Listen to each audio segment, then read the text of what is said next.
On February 24, 2022, Russia brought war back to Europe after almost 8 decades of peace. Its invasion of Ukraine has shattered all expectations of modern European powers resolving their problems peacefully and brought NATO itself to the brink of full-blown war against Russia. But this is only one of 4 possible ways this war ends, and the other 3 may surprise you. To date, Russia has lost an estimated 30,000 men either killed, captured, or wounded in action. That amounts to roughly 25% of the initial invasion force's ground combat troops in just over 2 months of fighting. By comparison, the United States lost 58,222 killed in action over the course of the entire Vietnam War. To put it simply, such incredible casualty rates are not only unprecedented, but completely unsustainable. Already, Russian losses are severe enough that it's estimated it'll take roughly 2 years to replace its tank losses alone. And that's only if international sanctions are lifted from the nation so it once again has access to the high-tech electronic components it doesn't produce at home. If not, Russia will be back to building Cold War-era tanks, which as we've already seen can't even stand up to man-portable NATO firepower, let alone a fully equipped NATO armored brigade.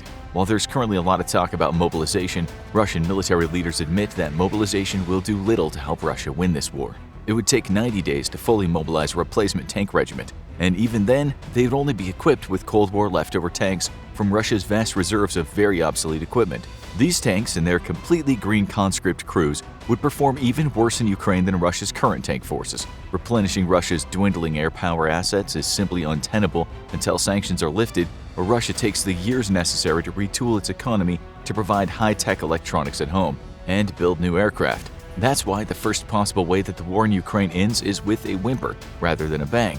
At some point, the flow of equipment reaching Ukraine from the west will simply outweigh the flow of obsolete equipment flowing into the nation from Russia. NATO military tech overpowers Russia's obsolete Cold War-era equipment, and Russian losses continue to mount, trying to break stiff Ukrainian defenses. To offset combat losses in personnel, Russia enacts mobilization and floods the conflict with additional conscripts. These conscripts are undertrained and poorly equipped, as well as suffering from extremely poor morale. They've been thrown into a war against a brother nation that none of them wanted to fight, while the professional volunteer soldiers, whose morale is also starting to slip, force them into combat under threats of punishment, in some cases under threat of death, as it's been reported that Chechen Kadyrovites have shot Russian soldiers who refused to fight. The influx of manpower has the reverse effect in the fighting that Russia's hoping for. The tens of thousands of conscripts set loose across the front requires intense resupply at a time when Russia is already struggling to resupply the forces it already had in country. The weak morale and poor training work against Russia by leading to massive casualties and surrenders and engagements across Ukraine. Eventually, the bad morale becomes extremely infectious, leading to very serious breakdowns in discipline. We've already seen how one Russian tank commander had his legs crushed by a subordinate in anger at the extreme losses the unit took. Inevitably, a further Russian advance into Ukraine simply becomes impossible, and the offensive stops. Putin declares victory by saying that he has taken the Donbas region and secured the vital seaport of Mariupol and the all-important waterways leading to Crimea that Ukraine had previously dammed off after Russia seized the peninsula illegally in 2014. This falls way short of Putin's original goals of toppling the Ukrainian government and installing a puppet government, but it still leaves Russia in control of very strategically and economically important areas of Ukraine, while choking off about half of Ukraine's ability to export goods. The situation is not great for Russia, but it's not awful either, and if one overlooks the staggering casualties it took to get there, one might even consider it a win. However, the Ukrainians would have to accept this situation, and it's unlikely they're willing to simply give a quarter of their country over to Russians, especially if they're winning, and while certainly Ukraine isn't winning, it's definitely not losing either. There's every sign that despite Putin's earlier assurances that he wasn't interested in physically occupying Ukraine, that this is no longer the case. Though given Putin's laundry list of lies to date, it's likely this too was a pre-planned act of deception. In Russian-occupied areas, the Russian government is now guaranteeing pensions for Ukrainian citizens living there, as well as introducing the ruble as an official currency and even replacing street signs with those written in the Russian language. A massive effort to Russify the occupied territories is underway, with frightening speed, and perhaps most worryingly of all is the fact that one of the first things being brought into occupied territories is Russian television. This means that for citizens in occupied Ukraine, their only news source is now Russian state-run news and its non-stop blitzkrieg of propaganda. Putin is clearly not planning on ceding occupied territories back to Ukraine, but what if Ukraine fights back? Across the modern Eastern Front in Ukraine, Ukrainian forces are pushing back against Russian positions and liberating villages. However, they're also losing ground in the south. The entire front has become a back and forth reminiscent of 20th century wars. But the all-important here is that Ukraine was not supposed to be able to push back against Russian forces at all. Ukrainian forces were supposed to be completely overwhelmed by superior Russian firepower. And yet, we've discovered that Russia is almost as big a threat to itself due to incompetence, bad morale, bad equipment, and worse training as it is to Ukraine. Ukraine could simply refuse to accept Russian occupation and continue fighting. The United States of America has already pledged to continue supporting Ukraine militarily until, as House Speaker Nancy Pelosi put it, the fighting is done.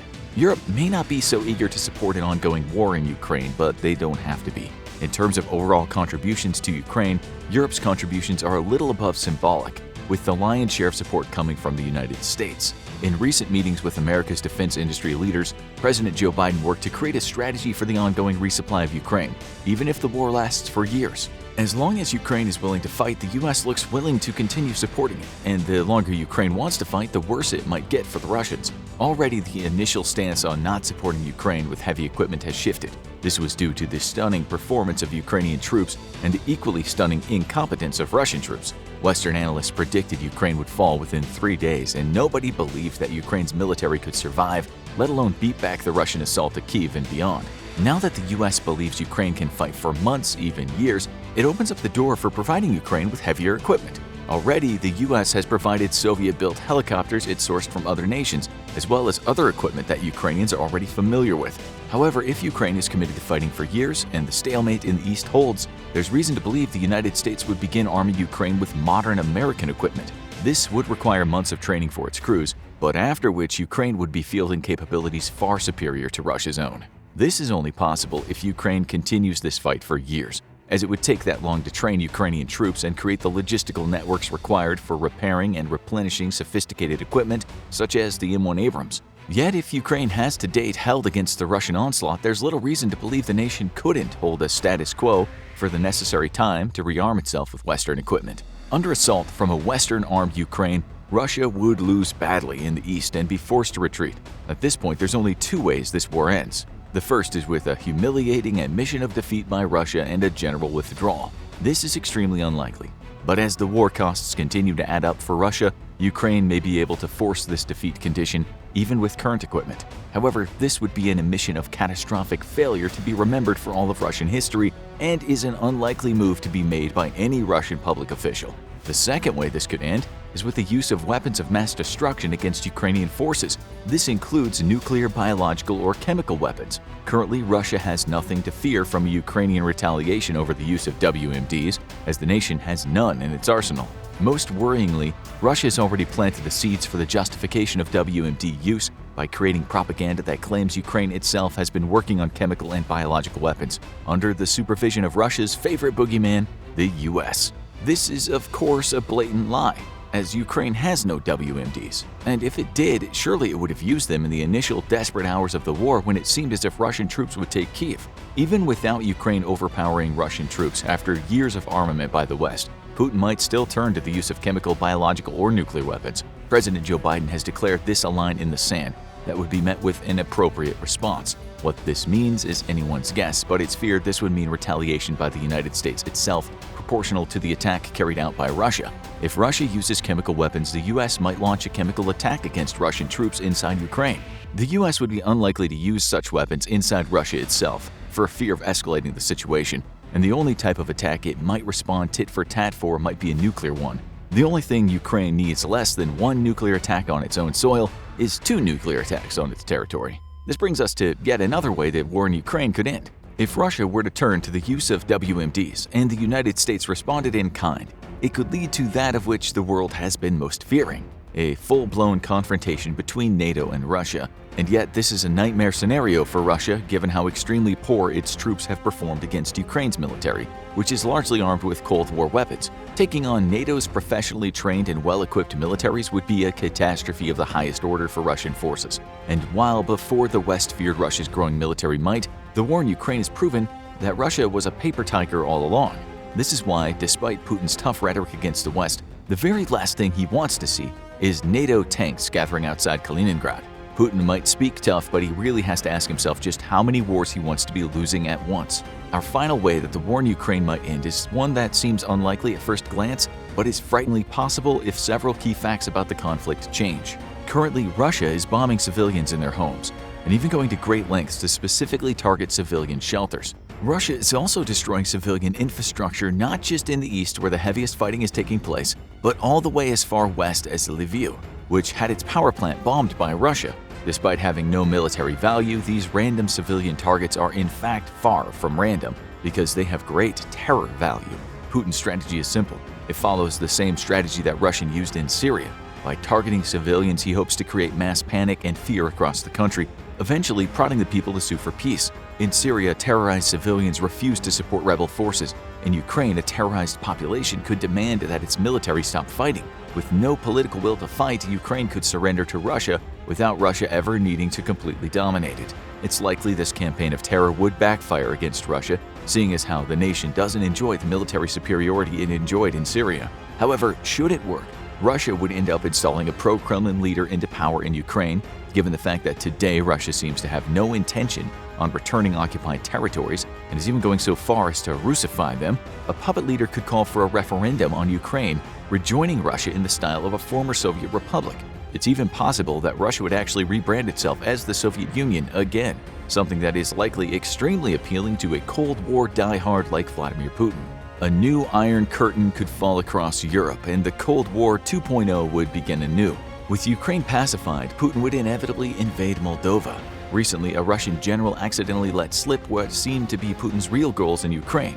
His efforts focused on creating a land corridor across southern Ukraine that would not only cut off Ukraine from the sea and choke its economy, but also allow access to the Moldovan breakaway region of Transnistria. From there, Russian forces could pour into Moldova as well, all under the guise of protecting Russian native speakers. Putin would be 2 steps closer to restoring the former Soviet Union in its full glory, with eyes indubitably turning west toward Latvia, Lithuania, and Slovakia.